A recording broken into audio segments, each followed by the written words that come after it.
Tetep Iku topimu iku sejarahe topimu iku ya apa ri? Critakno ri, arek-arek iku ri. iki lho biyen keting golek iki. 7 dina 7 bengi aku. Gak mangan sego iki. Lho. Tapi arep lontong. Lon lontong entek 3 piring. Ya padha ae ri. Itu topimu ae jare tuku nang nggone Honolulu. Topi iki lho. Ngawur sampean niku. Iki critane topi iki wah sejarahnya panjang iki. Mun niku Lho, topi tak gajak. Topi ta Mojopahit kok ada sejarah barang. Gobel kabeh iki. Iki gak tak ganti ya suruh. Masalah apa? Gak duwe maneh. Ndagel riri. Iku tak guntinge separo ngono gak oleh tak topimu iku. Singgarai menarik ya iki. Ya piye sampean iki? Gara menarik ya iki. Oh. Ditarik apa ri?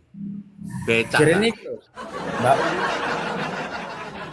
Sik ta topimu garek menarik iku lho, ditarik apa? Ditarik becak ta tarik Grab? Lho, ya apa sih kan iki? Kacamatamu ri, meneh karet ono ri. iki salah ele nemu piye to ki kok angel men iki lho. Lah ya karet ono ri, cek gak lugur. Berarti mubeng kene ta mubeng kene kira-kira mubeng kene ya. Ya mubeng nang irung cek gak sambekan. Ngene ta. Oh iya. Ayo seneng kocone apa pingsan ngono sampean. Yo opo sampean iki. Ngomongnya gak ono rine iki wong gak apal. Sanwari ta Sanusi iki. Sing delok iki ri, sing delok iki wong 50 ri. Sing delok iki ri.